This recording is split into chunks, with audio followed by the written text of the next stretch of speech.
Chers auditeurs, bonjour, vous êtes à l'écoute du service français de All India Radio, Manmeeting au micro pour vous présenter le journal d'aujourd'hui. Tout d'abord, les gros titres.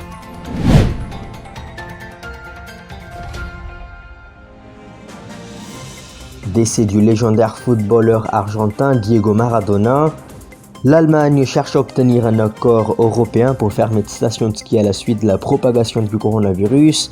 Le Cambodge entame un procès de masse contre un militant de l'opposition. L'Iran échange Khaili Mourgilbert avec 3 prisonniers détenus à l'étranger. L'ancien Premier ministre du Soudan, Sadiq Al-Mahdi, décède de Covid-19. Et nous sommes en guerre contre le virus, pas les uns contre les autres, déclare le président américain Joe Biden. Michael Flynn, ex-conseiller à la sécurité nationale, gracié par Trump dans une affaire d'ingérence, une affaire présumée dans les élections russes. Le test de Covid-19 du ministre des Affaires étrangères du Bangladesh s'avère positif. Le taux de guérison du Covid-19 en Inde atteint 93,66%. Et le cyclone très violent Nivar traverse la côte du Tamil Nadu près de Marakanam et de fortes pluies s'abattent sur les zones côtières. Le Premier ministre indien inaugure aujourd'hui le sommet mondial des investisseurs dans les énergies renouvelables. Chers amis, c'était un rappel des gros titres d'aujourd'hui et on passe rapidement aux informations en détail. Numéro 1, le décès du légendaire footballeur argentin Diego Maradona. Ce légendaire footballeur argentin Diego Maradona, largement considéré parmi les grands joueurs de football de tous les temps, est décédé hier suite à la crise cardiaque. Maradona avait commencé sa carrière professionnelle avec Argentinos Junior à l'âge de 16 ans et il est devenu l'un des grands joueurs de football de tous les temps. L'as de football a représenté Boca Juniors, Barcelone, Naples, Séville et Newell's Old Boys en tant que joueur de football. Diego était considéré comme le principal acteur ayant permis à l'Argentine de remporter son 2e titre de champion du monde en 1986. Maradona a également entraîné le Racing Club, les Dorados, Gimnasia et l'équipe nationale argentine. L'Argentine a déclaré 3 jours de deuil pour le footballeur légendaire. Côté Inde, le vice-président M. Venkaiah Naidu a exprimé sa tristesse suite à la disparition de la légende du football Diego Maradona et dans un tweet, M. Naidu a dit que Diego Maradona était un sportif rare qui a captivé des millions de personnes avec son jeu magique. Il a déclaré que sa disparition soudaine est une perte énorme pour le monde du football. Nous allons nous diriger vers l'Allemagne qui cherche aujourd'hui à obtenir un accord européen pour fermer des stations de ski à la suite de la propagation du virus. L'Allemagne cherche à obtenir un accord avec les pays de l'Union européenne pour maintenir la fermeture des stations de ski jusqu'à début janvier afin de tenter de freiner la propagation du coronavirus. C'est ce qu'a annoncé la chancelière Angela Merkel après s'être entretenue mardi avec les dirigeants régionaux de l'Allemagne. Cette nouvelle est intervenue alors que le pays prolongeait la fermeture partielle jusqu'au 20 décembre. Certains des premiers foyers européens de coronavirus se trouvaient dans des stations de ski, ce qui a contribué à la propagation des infections sur tout le continent. Le Premier ministre italien a déjà soutenu le rapport du début de la station de ski, mais a souligné la nécessité d'une solution européenne. L'Autriche, en revanche, a fait part de ses inquiétudes à propos de ce plan, le ministre des Finances du pays ayant déclaré que si l'Union européenne obligeait les stations de ski à rester fermées, elle devrait en payer le prix. Le gouvernement autrichien fait déjà l'objet d'une action en justice concernant le village de ski qui s'appelle Ischgl. Cette affaire est liée à des cas survenus dans 45 pays après que des skieurs eurent ramené le virus chez eux. Passons maintenant au Cambodge. Le Cambodge entame un procès de masse contre un militant de l'opposition. Un tribunal cambodgien a commencé aujourd'hui à entendre les affaires de près de 130 opposants et critiques du gouvernement accusés de trahison pour avoir participé à des manifestations et à d'autres activités politiques au cours des 3 dernières années. La plupart des personnes jugées par le tribunal municipal de Phnom Penh sont d'anciens membres ou sympathisants du Parti national cambodgien de secours. Le Parti du sauvetage national du Cambodge est un parti d'opposition unique au Parlement. Le parti a fortement contesté le Parti du peuple cambodgien au pouvoir du Premier ministre Hun Sen lors des élections générales de 2018. Hun Sen a lancé une vaste campagne de répression contre ses opposants en 2017. Pratiquement tous les médias critiques ont été contraints de fermer ou de modérer leur couverture. Le Parti du sauvetage national du Cambodge a été dissous par la haute cour et ses législateurs ont été renvoyés du Parlement. Chers amis, on va se diriger vers l'Iran. L'Iran échange Kaylee Moore-Gilbert contre ses 3 prisonniers détenus à l'étranger. L'Iran a annoncé à la télévision d'État qu'il avait libéré l'universitaire britanno-australienne Moore-Gilbert en échange de 3 Iraniens détenus à l'étranger. Le Premier ministre australien Scott Morrison a déclaré à la chaîne australienne Network 9 qu'il avait confirmé hier soir que Moore-Gilbert rentrait chez elle et s'est entretenu avec elle aujourd'hui. Interrogé sur l'échange, M. Morrison a déclaré qu'il n'entrerait pas dans les détails et qu'il ne les confirmerait pas non plus d'une manière ou d'une autre. Madame Moore-Gilbert, qui enseigne à l'université de Melbourne, et elle essaye d'enseigner la matière qui s'appelle les études du Moyen-Orient, a été récupérée à l'aéroport de Téhéran alors qu'elle tentait de quitter le pays après avoir participé à une conférence universitaire en 2018. Elle a été envoyée à la fameuse prison Evin de Téhéran, reconnue coupable d'espionnage et condamnée à 10 ans d'emprisonnement. Dans une déclaration, Moore-Gilbert a remercié le gouvernement et les diplomates australiens pour avoir obtenu sa libération, ainsi que les partisans qui ont fait campagne pour sa liberté. L'ancien Premier ministre du Soudan, Sadiq Al-Mahdi, décède de Covid-19. L'ancien Premier ministre soudanais, Sadiq Al-Mahdi, est mort d'une infection par un coronavirus. Il avait 84 ans. Dans une brève déclaration, la famille d'Al-Mahdi a déclaré qu'il était décédé aujourd'hui, 3 semaines après avoir été admis à l'hôpital aux Émirats Arabes Unis. Al-Mahdi était le premier ministre qui était dernièrement élu du Soudan. Il a été renversé en 1989 lors du coup d'État militaire qui a porté l'ancien président Omar al-Bashir au pouvoir. Le parti modéré Oumma était l'un des plus grands partis d'opposition sous al-Bashir et Al-Mahdi était resté une figure influente même après son renversement. Et nous allons nous diriger vers les États-Unis où Joe Biden a déclaré que nous sommes en guerre contre le virus, pas les uns contre les autres. Le président américain Joe Biden a appelé à la fin des différences mutuelles alors que le pays fait face à un hiver long et dur avec le coronavirus. Dans un discours prononcé à l'occasion des vacances de Thanksgiving, il a déclaré que les Américains étaient en guerre contre le coronavirus et pas les uns contre les autres. Il a exhorté les gens à renoncer aux traditions de vacances à haut risque car les cas de coronavirus continuent à augmenter aux États-Unis. L'ex-président Donald Trump a exhorté les partisans à s'efforcer de renverser les résultats des élections du 3 novembre. Et s'exprimant par téléphone depuis la Maison-Blanche lors d'un événement organisé par les législateurs républicains de l'État de Pennsylvanie, l'ancien président Donald Trump a répété des affirmations sur la fraude générale des élections. Restons sur les États-Unis et parlons de Michael Flynn, ex-conseiller à la sécurité nationale qui a été gracié par Trump dans une affaire d'ingérence présumée dans les élections russes. Le président Trump a gracié son ancien conseiller à la sécurité nationale qui a plaidé coupable d'avoir menti au FBI. Le président a déclaré que l'acte de clémence largement attendu était son grand honneur. La Maison-Blanche a déclaré hier que la grâce mettrait enfin fin à la poursuite impitoyable et partisane d'un homme innocent.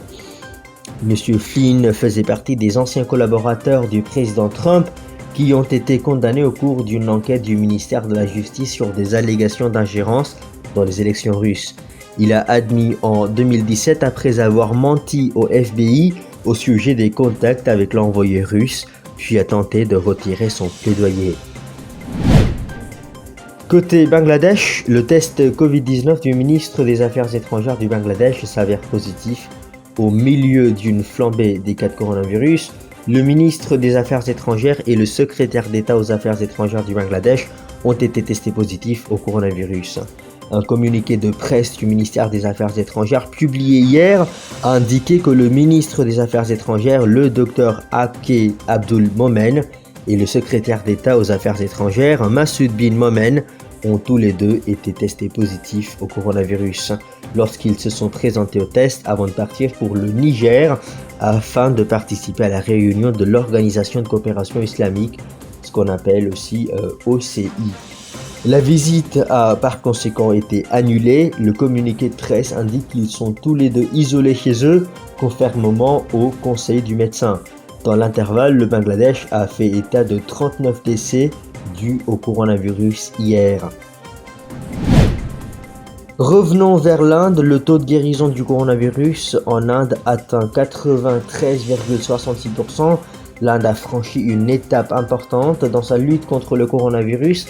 Le nombre de cas nouveaux au quotidien a été inférieur à la barre des 50 000 pendant 19 jours consécutifs. Au cours des dernières 24 heures, près de 44 000 nouveaux cas confirmés ont été signalés, tandis que plus de 36 000 personnes se sont rétablies avec succès au cours de la même période. Avec un taux de guérison cumulé de plus de 8 679 000 personnes à ce jour, le taux de guérison national a atteint 93,66%. Les cas récupérés dans le pays représentent près de 20 fois le nombre des cas actifs. Le nombre des cas actifs dans le pays continue également à être inférieur à 5%.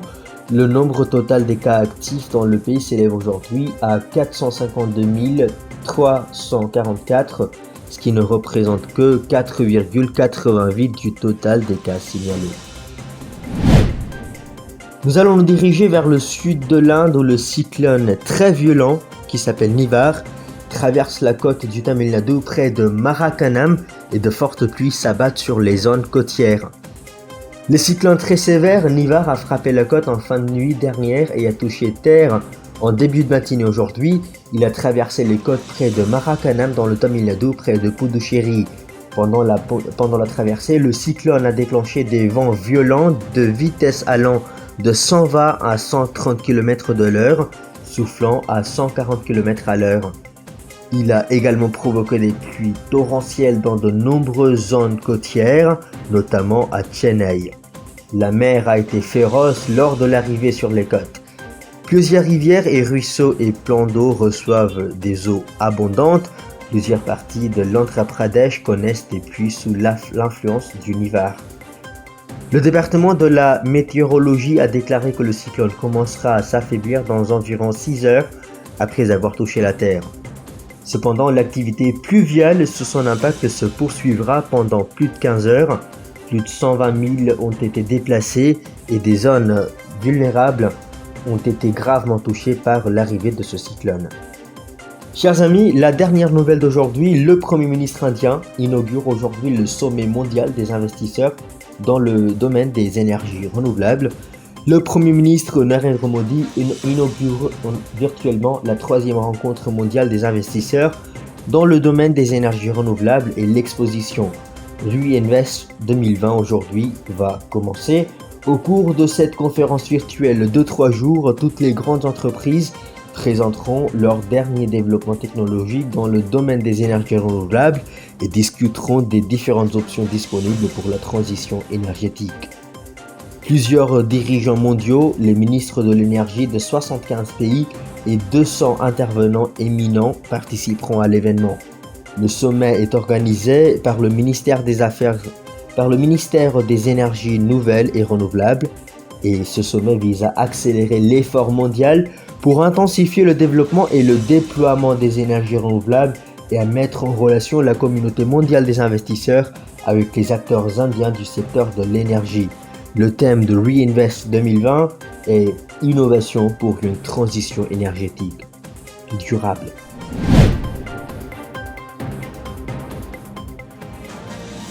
Chers auditeurs de All India Radio, bonjour, meeting au micro pour vous présenter le commentaire du jour. Le commentaire aujourd'hui s'intitule « L'Inde précise son aide au développement lors de la conférence sur l'Afghanistan 2020 ». Texte de Padam Singh, analyste d'information pour All India Radio.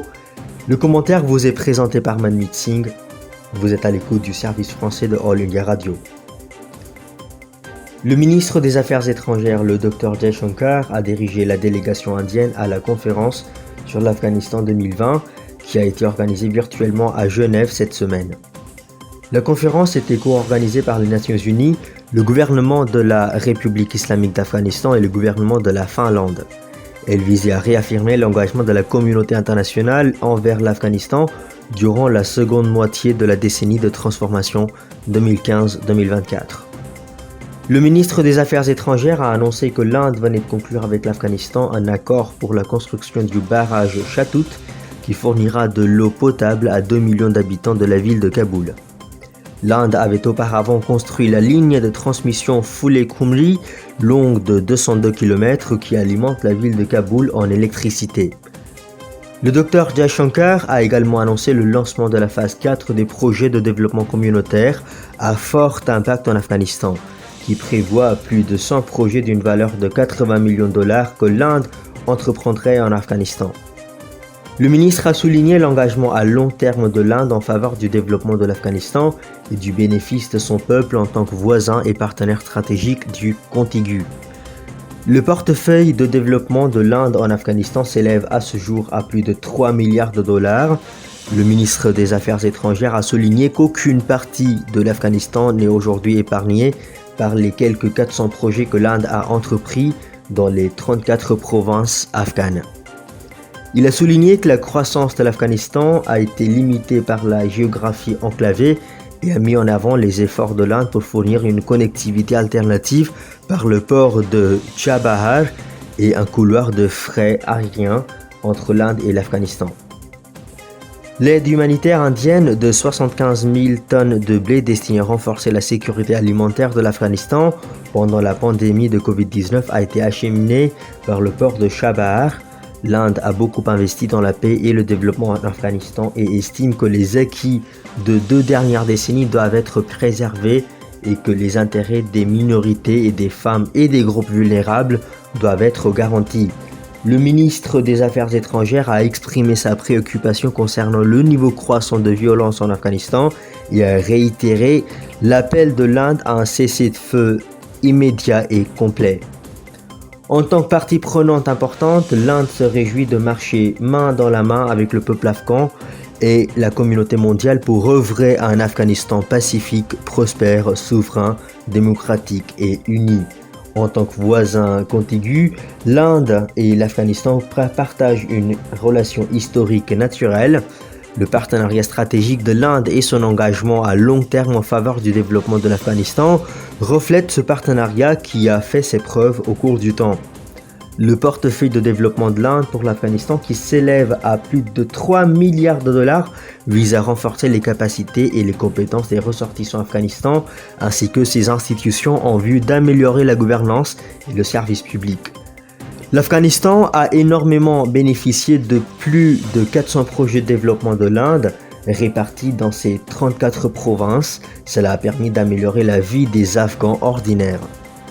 Les programmes de développement en cours en Inde sont axés sur 5 piliers: les grands projets d'infrastructure, le développement des ressources humaines, le renforcement des capacités, l'aide humanitaire, les projets de développement communautaire à fort impact et l'amélioration du commerce et des investissements grâce à la connectivité aérienne et terrestre.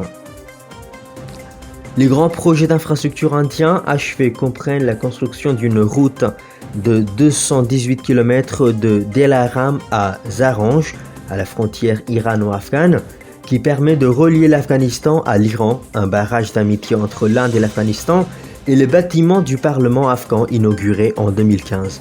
C'est le meilleur symbole de la démocratie afghane. Plus de 65 000 étudiants afghans ont étudié en Inde dans le cadre de différents programmes de bourses. Actuellement, 15 000 étudiants étudient en Inde. 3 000 bourses ont été accordées jusqu'à présent à de jeunes femmes afghanes pour leur permettre de poursuivre des études supérieures en Inde. Au-delà de l'éducation de base, New Delhi a également offert une formation professionnelle à un grand nombre de femmes en Afghanistan. Ce nombre devrait augmenter chaque année grâce à un engagement à long terme de l'Inde pour aider à la reconstruction de l'Afghanistan. Selon le docteur Jay Shankar, la croissance de l'Afghanistan a été limitée par sa géographie enclavée et il faut remédier à cette situation.